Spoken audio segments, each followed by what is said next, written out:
What's going on, guys? Gilly writes comics here with a quickie. That's what she said. All right, so real quick, I'm gonna do a indie comic spotlight.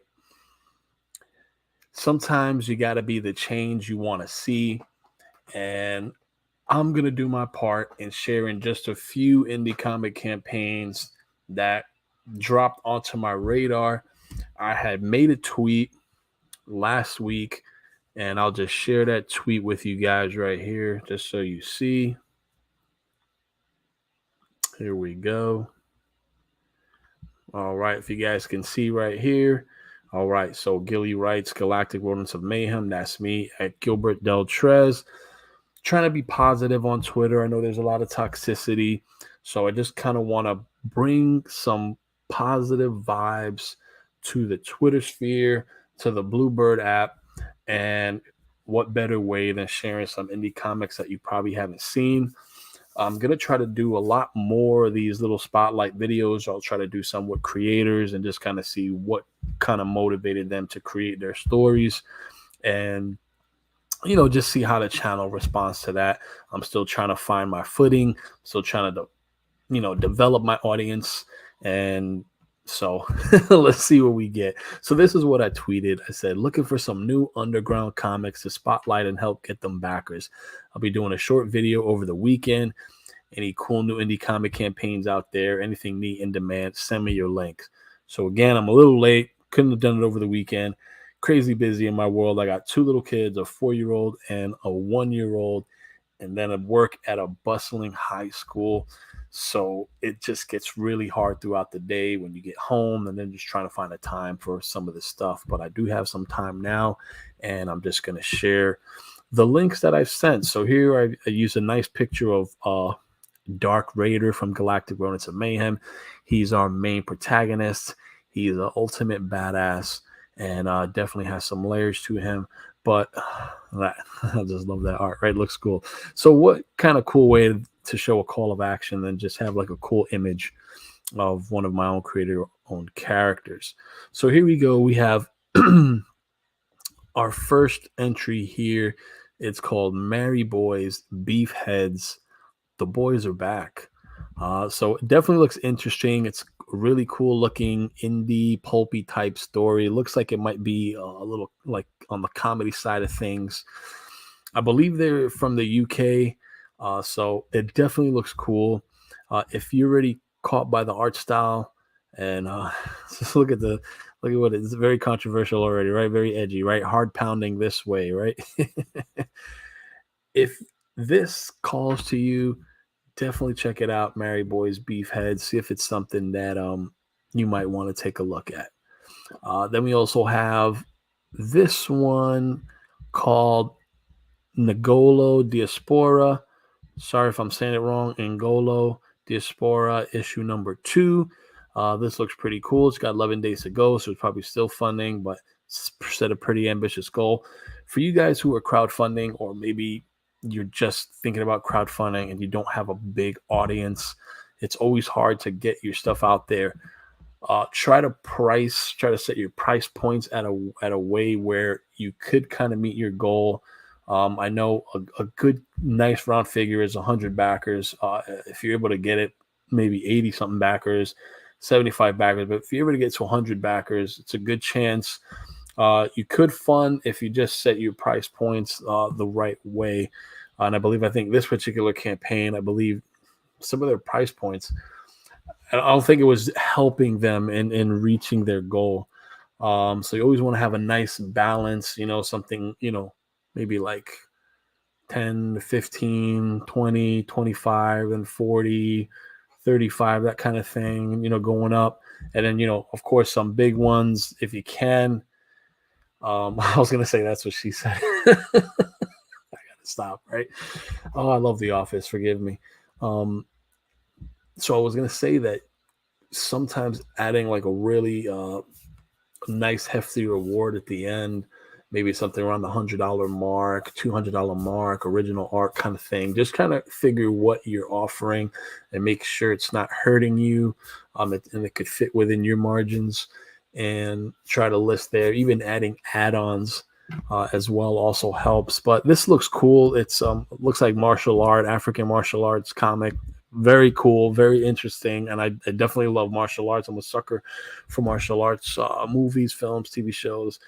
Comics is no comics is right in there. So I think this one looks very cool. The art style looks cool from this little thumbnail here. So definitely check it out if it's something that you might want to know a little bit more about, and then just to see about those price points, since it seems they've set a pretty ambitious goal there. What else we got? Oh, here we go. This one looks really cool. Definitely in my wheelhouse for sure. Winnie the Pooh Demon Hunter.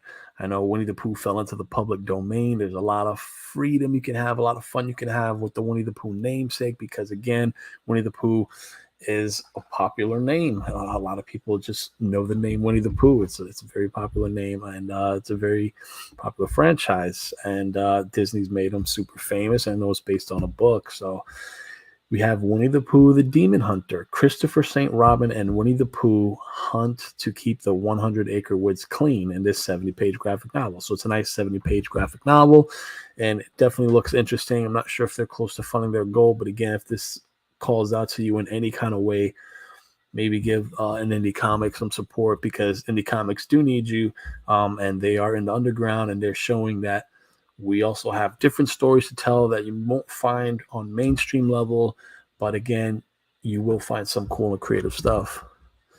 What else we have? This is a dark fantasy webcomic by Komori and King, and it definitely looks interesting. I have a dark fantasy graphic novel I just launched. I appreciate an extra boost. Again, if you like webcomics, if dark fantasy is in your wheelhouse, just those two words, a dark fantasy, check it out. We got an interesting cover. We have what looks like maybe the protagonist, could be the antagonist. But if you look at the imagery, there's something going on with their hand. I don't know if that's a gauntlet they got or just something. There's some power about them. There's some mystique there. Definitely looks like a cool little number. And again, if webcomics are your thing and you want to see them in the comic book or graphic novel form, definitely check it out. I believe if it's a webcomic, they probably do have a good preview of some of the artwork and maybe a bit of the story if you want to check it and get engaged, just to see if it catches your interest. So yes, then we also have something called DMA, Department of Metahuman Affairs. Issue number 3 is crowdfunding, the 3rd issue in an ongoing awesome comic book series about politics, superheroes, and the everyman. Definitely interesting. West Wing meets X-Men. I like how they just gave that little pitch. Sometimes they say, don't use other stuff to describe your stuff, but if you can do it, why not? I mean, it's just going to get us to think of, okay, what could this be like? Again, you might be misleading. We might be expecting more X-Men than West Wing, but again, it's just comics, and it's just having fun with comics, because that's what comics is all about, right? You get to see concepts and stuff you won't typically see in the live action. You won't typically see right away in like mainstream TV shows, only because a lot of the mainstream stuff now is a bit safe. They, depending on a lot of IPs that are already established. So again, a lot of these concepts that are new and just interesting, and these little kind of mashups, you won't kind of see them right away in any type of live action form. So that's where comics come into play. So again, check out DMA, Department of Metahuman Affairs. If that's something that's just niggling at you a little bit, maybe you might want to take a look. And here we go. And this is what I always like to see. And I don't mean of course, Beautiful Woman, but I'm just talking about a 27-page preview of a number 1. So you're getting a lot of content just to see if you want to maybe step into this world or not. They're giving you a nice offering of their book just to show you what they're all about. And you gotta appreciate someone who's just saying, hey, check out this. This is what I'm doing. And, that's awesome. So this one's called Dame Gang. The origin story of 4 larger-than-life heroes continue. So it's 4 really buxom ladies who look badass and definitely probably looking for a fight. Is it anti-heroines? Are they traditional superheroes? We don't know. Are they anti-heroes? We don't know. But again, it definitely looks like a cool book. And again, you just want to support an indie comic, maybe even just supporting at the digital level, so you can back more books or help out more books without committing to something physical copy.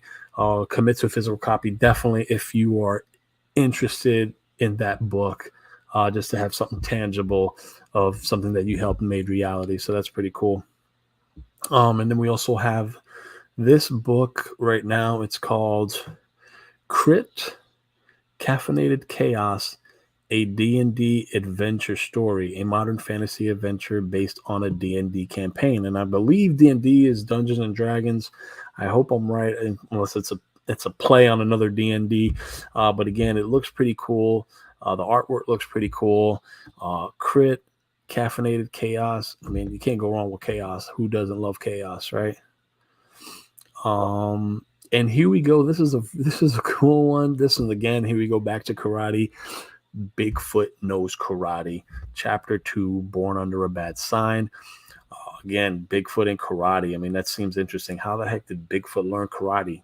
Did someone teach him karate? Did he observe someone in the forest and start doing the moves himself? I don't know. This is the creator in me just having fun with this concept. I think it's really cool. It's a high-octane, two-fisted tale of Bigfoot Knows Karate continues. Think Godzilla versus Kong meets Kill Bill with a twist of Lost. So you got a lot of elements there.